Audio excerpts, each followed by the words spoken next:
Podcast BRIN, podcast riset dan inovasi, eksplorasi sains tanpa batas.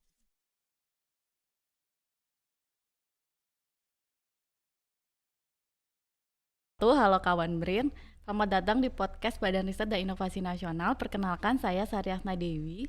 Saya akan memandu podcast dalam episode 30 tahun Neutron berkarya From Nothing to Something.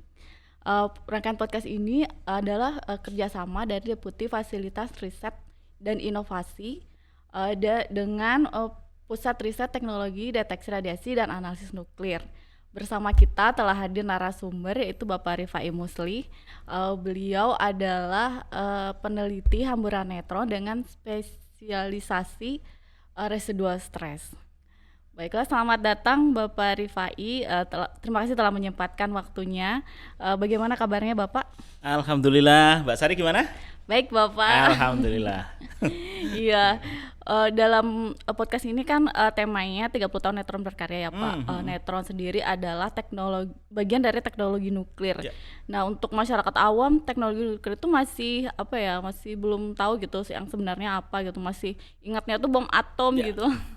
Nah, menurut Bapak sendiri definisi teknologi nuklir agar bisa diterima oleh masyarakat itu seperti apa Bapak? Baik, terima kasih. Jadi yang pertama adalah nuklir itu sendiri apa sih begitu ininya. Dari arti kata-katanya nuklir itu adalah inti begitu. Inti apa? Dia adalah inti atom seperti itu.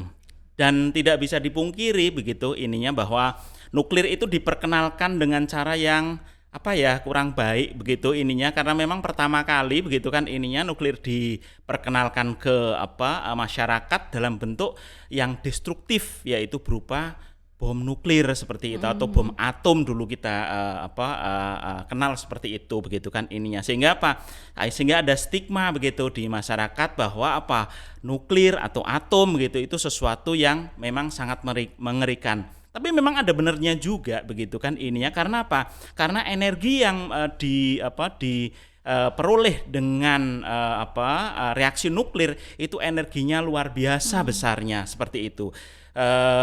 Tentunya yang ini bisa kita lihat dari dua sisi, dari sisi yang baik atau sisi yang destruktif seperti itu. Kalau dari sisi yang baik, misalnya kita bisa mendapatkan listrik dari tenaga nuklir yang terbukti sangat murah dibandingkan dengan sumber-sumber dari energi yang lain seperti itu gitu. Tapi memang yang jeleknya tadi sudah tertanam di masyarakat seperti itu. Barangkali begitu.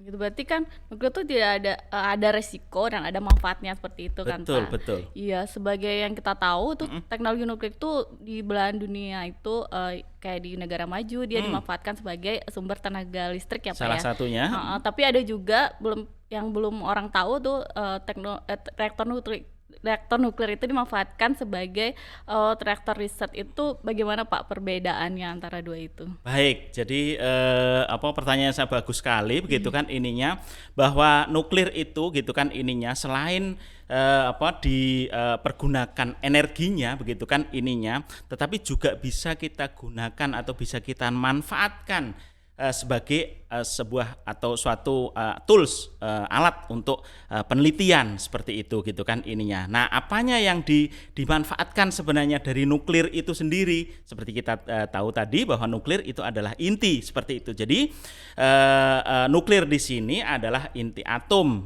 yang itu bisa terdiri dari proton dan neutron. Nah, seperti itu. Nah, yang kita manfaatkan dalam hal ini adalah neutronnya. Di mana neutron ini mempunyai beberapa sifat yang khas begitu, ininya yang sangat cocok untuk kita bisa gunakan sebagai alat penelitian. Salah satunya misalnya adalah bahwa neutron itu tidak mempunyai muatan seperti itu, karena dia tidak mempunyai muatan atau muatannya netral seperti itu, sehingga sehingga dia tidak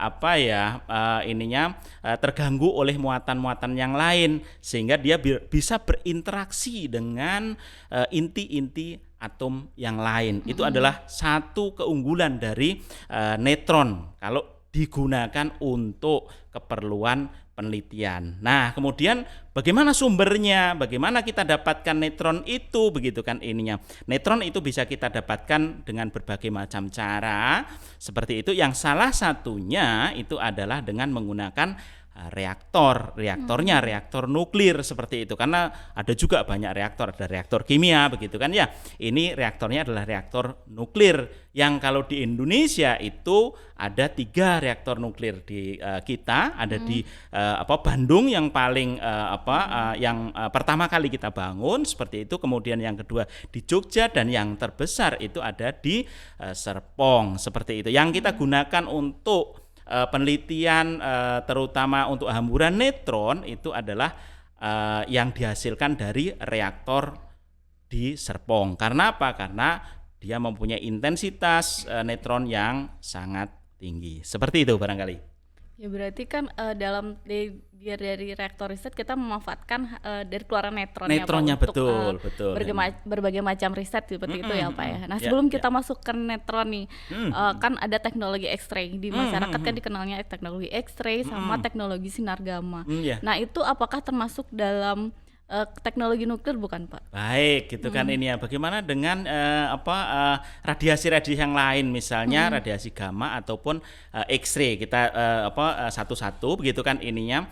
Kalau dari X-ray itu dihasilkan dari aktivitas elektron, sehingga dia tidak berhubungan langsung dengan intinya, sehingga dia mungkin nggak tepat kalau kita masukkan sebagai bagian dari nuklir seperti itu. Sementara kalau gamma itu berasal dari aktivitas inti seperti itu gitu kan ini ya. Sehingga untuk yang gamma itu menurut saya pas kalau dimasukkan masih menjadi keluarga nuklir seperti itu gitu ininya.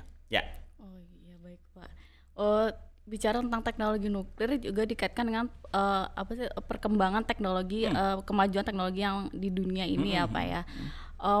Kan udah berkembang di negara maju. Nah, apakah fasilitas laboratorium neutron yang ada di Serpong, di fasilitas Perteden itu bisa mendukung penelitian kelas dunia? Bagaimana menurut Bapak? Wah, ini pertanyaan luar biasa ini gitu kan ininya. Jadi peralatan atau instrumen neutron itu adalah instrumen yang sangat unik seperti itu. Dia bukan generik, maksudnya mudah kita peroleh begitu ininya. Jadi alhamdulillah juga kita memiliki fasilitas yang luar biasa ini seperti itu. Seperti kita tahu begitu kan ininya, tidak banyak yang mempunyai fasilitas seperti kita. Misalnya katakanlah di Asia Tenggara itu hanya kita yang mempunyai fasilitas seperti ini.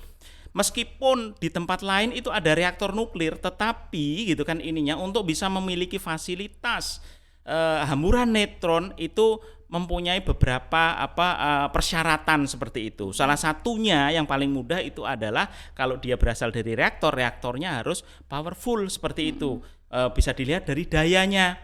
Ya, dari dayanya itu mungkin paling rendah sekitar 5 megawatt seperti itu gitu, yang bisa kita gunakan untuk eksperimen hamburan neutron, katakanlah seperti itu gitu ininya. Nah, kemudian karena uniknya tadi sehingga tidak banyak kan yang memiliki fasilitas seperti itu, sehingga yang ini tentunya akan dipandang sebagai fasilitas tidak hanya komunitas di Indonesia, tapi ini adalah fasilitas dari komunitas saintis di dunia. Sehingga yang ditanyakan tadi, apakah kita bisa memberikan sumbangsih kita ke dunia? Sangat bisa seperti itu. Karena resources neutron itu sangat-sangat terbatas di dunia ini seperti itu gitu kan ini. Nah, kemudian bagian mana yang bisa kita sumbangsihkan dengan fasilitas yang ada begitu kan ininya, sehingga dari situ gitu kan ininya kita akan mengelompokkan diri begitu kan ininya. Maksud saya, apakah fasilitas apa saja begitu kan ini ya yang sebaiknya kita miliki dan kita perkuat seperti itu. Berarti udah banyak karya-karya yang dihasilkan oleh laboratorium neutron. Alhamdulillah seperti itu gitu kan ininya ya. Iya Pak, kan menurut Bapak nih dari segi teknologi apakah masih ada kurangnya, ada yang perlu ditingkatkan dari fasilitas neutron yang ada di Neutron Scattering Laboratory Serpong? Baik, ya kalau kita membicarakan hal itu begitu kan ini ya tentunya begitu kan semakin kita belajar begitu kan ini ya semakin kita merasa kekurangan dan merasa Iya. banyak tidak tahu seperti itu gitu kan ininya. Kita belajar A begitu kan ini ya kita harus ternyata apa? Ada masih B, C dan sebagainya. Demikian juga dengan teknologi yang kita kuasai saat ini begitu kan di mana peralatan-peralatan kita begitu kan ininya itu tentunya butuh pengembangan ya pengembangan kemudian butuh dukungan seperti itu begitu kan ininya dan karena sifatnya ini unik begitu ininya sehingga memang diperlukan usaha yang luar biasa begitu ininya dari kita ataupun dari penyandang dana yaitu rakyat kita semua seperti itu gitu kan karena apa karena alat ini langka sehingga kalau kita mau mengadakan sesuatu begitu kan ininya tidak semudah katakanlah kalau kita mau membeli katakanlah kacang begitu ya di pinggir jalan karena apa karena ini alatnya langka mungkin kalau kita pesen ke pabrik begitu kan ininya pesennya berapa pesennya cuma 1 begitu sehingga harganya akan menjadi sangat luar biasa seperti itu gitu kan. Nah tentunya pada kesempatan ini juga kami mengucapkan banyak terima kasih kepada seluruh rakyat Indonesia yang sudah mendukung kami begitu kan bahwa pajak yang Bapak Ibu bayarkan itu begitu kan ininya bisa kita pergunakan untuk membiayai instrumen yang sangat unik ini seperti itu. Berarti itu dari segi pendanaan ya Pak dan pengadaan spare part ya. Ya, misalnya seperti Masih itu begitu kan ininya. Jadi banyak hal yang kita perlukan tapi bukan berarti kemudian kita kalau kurang ini nggak bisa begini enggak seperti itu. Tergantung Jadi SDM-nya juga berarti. betul gitu kan ininya. Jadi tetap saja kita berkarya begitu kan ininya sambil kemudian kita mengevaluasi begitu kan apa yang masih kurang kemudian nanti kita laporkan kepada rakyat begitu melalui DPR begitu kan ininya ini kami perlu ini sehingga nanti kami bisa melakukan beberapa hal seperti itu dengan menggunakan fasilitas yang sudah kita miliki. Seperti itu barangkali. Semoga pemangku kepentingan juga mendengar ini ya Pak ya. Saya berharap seperti itu gitu kan ininya karena tanpa dukungan dari semua pihak saya kira kita akan sangat sulit berkembang karena kita komunitas yang relatif kecil di Indonesia betul. seperti Indonesia itu. kecil tapi di dunia besar itu. Ya Pak. Kalau di dunia pun memang untuk neutron sendiri kalau hanya neutron begitu itu memang juga tidak terlalu besar sehingga beberapa ini komunitas kita berkumpul misalnya antara neutron dengan sinkrotron seperti itu gitu kan ininya. Ya. Tadi kan dari sisi instrumen dan fasilitas ini kita ke SDM-nya nih. Oh, ya. Engineering nukleus gili itu unik ya. Itu penelitinya itu merangkap double job itu engineering dan penelitian juga nih. Nah, namanya juga scientist instrumen ya namanya. Kalau di Neto namanya beamline scientist ya.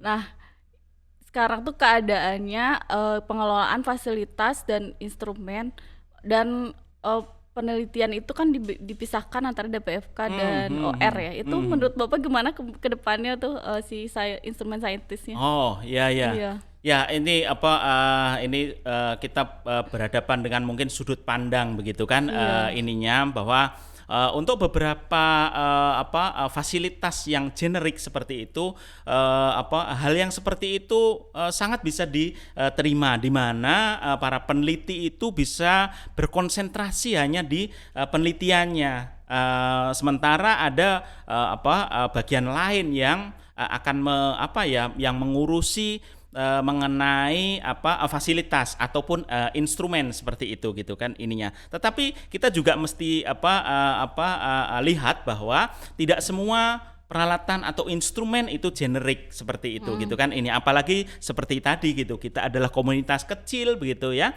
ini ya terutama di neutron itu sehingga banyak instrumennya itu adalah instrumen yang khusus seperti itu. Sehingga apa? Sehingga katakanlah misalnya saya mulai karya di Batan itu 30 tahun yang lalu begitu kan, ininya saya hanya menangani satu instrumen itu saja begitu kan selama 30 tahun ini. Sehingga apa? Sehingga mungkin dari situ begitu kan ininya diperlukan waktu yang cukup bagi katakanlah personal yang baru begitu untuk bisa memahami begitu kan ininya instrumen-instrumen tersebut. Seperti itu. Jadi memang kita harus melihat begitu case by case, saya kira gitu kan ininya satu instrumen dengan instrumen yang lain. Seperti itu. Jadi tantangannya memang terus belajar dan terus belajar ya Pak di SDM ya. Seperti itu ininya. Iya nih sekarang kan Batan kan awalnya Batan ya, LPNK Batan tuh diintegrasikan ke BRIN gitu. Apakah menurut Bapak akan ada peluang pengembangan yang lebih baik lagi untuk laboratorium neutron scattering yang ada di Serpong? Saya kira kita pikiran yang bagus begitu kan ininya, dan kita harus move on seperti itu gitu ininya, bahwa apa yang sudah dipikirkan, sudah direncanakan oleh para pengambil keputusan begitu kan ininya mestinya kita sikapi dengan sikap yang baik begitu kan ininya. Kemudian kita juga harus saling mendukung seperti itu gitu kan ininya. Karena harapannya adalah bahwa fasilitas yang kita sudah bangun dengan keringat dan darah ini begitu kan ininya itu bisa kita manfaatkan seoptimal mungkin seperti itu.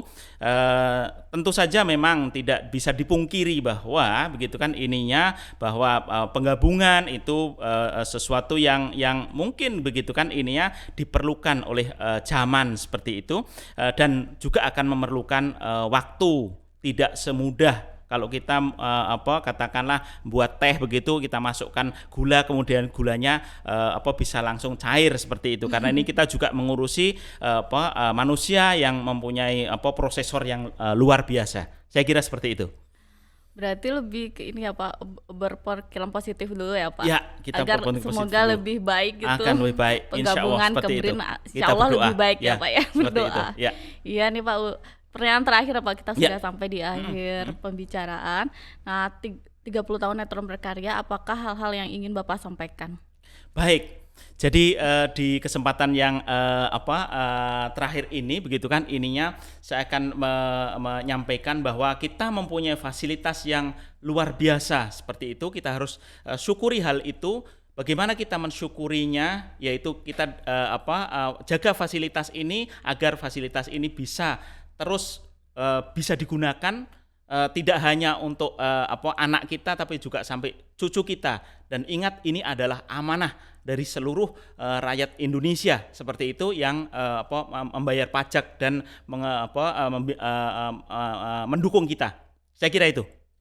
Besar harapan agar laboratorium neutron itu terus berkembang ya Pak ya. Sangat diharapkan seperti itu. Semoga ya. Terima kasih Pak Refai atas semua informasinya. Demikianlah akhir obrolan pada hari ini kawan BRIN. Semoga diskusi ini bermanfaat dan sampai jumpa di episode selanjutnya. Salam eksplorasi sains tanpa batas. Podcast BRIN, podcast riset dan inovasi, eksplorasi sains tanpa batas.